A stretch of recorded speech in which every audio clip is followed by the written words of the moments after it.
We already introduced ourselves, so I guess we'll just get started. So to help you visualize what our future Langley is going to look like, we plan on taking you on a tour. So we'll start off with a quick intro and briefing, and then we'll take a look at the different modes of transports we have in our future Langley.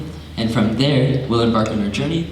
We'll first take a look at our farming industry, then we'll take a look at the different types of buildings we're going to have. And from there, we'll look at our new and improved waste disposal system. And finally, we'll end off with an Indigenous perspective summary of how we've incorporated Indigenous perspective in all the different aspects of our solutions. For our environmental priority, we will talk about reducing climate change and water pollution. And the areas we will be focusing on is Walnut Grove and Fort Langley, as we've determined that our familiarity with these areas would prove to be valuable in our research. For our primary goals, we will limit climate change and water pollution, and conserve space and respect the Indigenous residents' perspectives.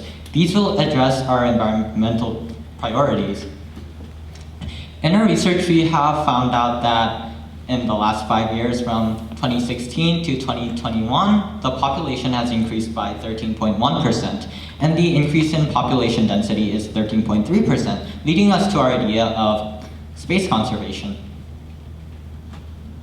Yeah, so we're improving our transportation system, aiming to reduce climate change and provide more convenience for our residents. So our solution is to increase the number of electric vehicles, and by doing so, we're going to establish electric charging stations throughout the city. We're also going to promote electric bicycle rental program. This program allows residents to rent electric bicycles, which will also help reduce traffic congestion. For public transportation, I want to make sure that our system is able to accommodate the increasing population. That is why we determined to increase the number of bus stations in high-density areas to enhance accessibility and to reduce travel time. Excellent. So now that we've finished our brief intro and discussed our modes of transportation, we are ready to embark on our journey through Langley. So if you can imagine, we're driving down a road in our electric bus, and we look to the right, and we see a farm. But it's not just any regular farm, and I'll pass it on to Hanson, who'll explain more. Thanks, Avi. So our next major change is to farming, and we are hoping to conserve space and reduce climate change with this. Thus, we are proposing a change to vertical farming. Our new vertical farm buildings will have multiple stories, be built out of recycled materials, and will promote eco-friendly cultivation through rainwater collection systems, as well as solar-powered UV lights for growth. These new changes will allow us to drastically reduce the amount of space necessary for farmland. We will then be able to rezone some of this land by removing it from agricultural land reserves and using it for new residential areas. Finally, these changes will allow us to reduce the impact of climate change, as we will not rely as much on food imports, and thus there will be less CO2 emissions. Awesome. So now moving on with the tour, we're still driving down a road, this time in a residential area. So we're driving, and we look to the left this time, and we see, whoa, a beautiful building, modern looking, but it's rather unique than ones that we have today in Langley. And I'll let Hungil explain more. Okay, so our future Langley, we're trying to vertically expand our buildings so we can conserve space, support population growth, and reduce water pollution and climate change as much as possible. So our first change that we'll have in our vertically expanded buildings is to try recycling rainwater by having a gutter to collect the rainwater and store it in a water tank.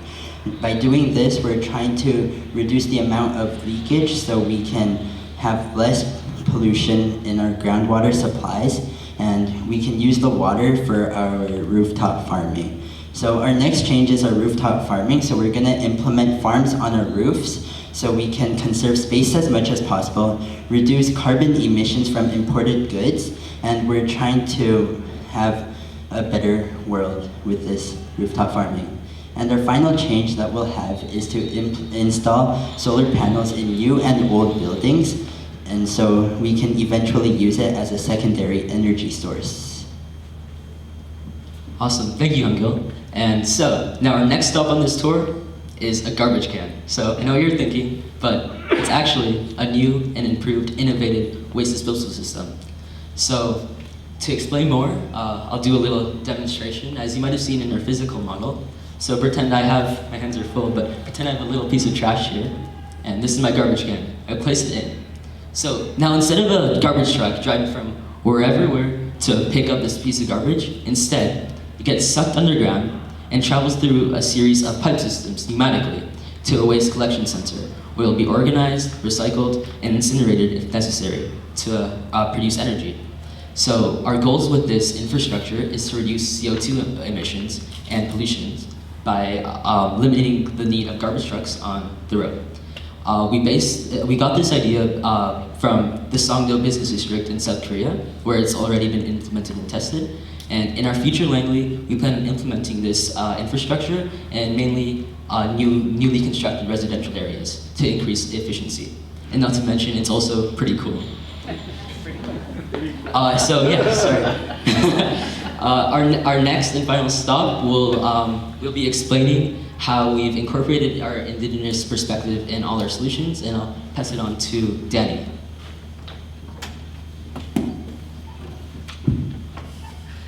Our perspectives on the Indigenous communities will be to greatly honor their cultures and languages by incorporating their elements into our daily lives.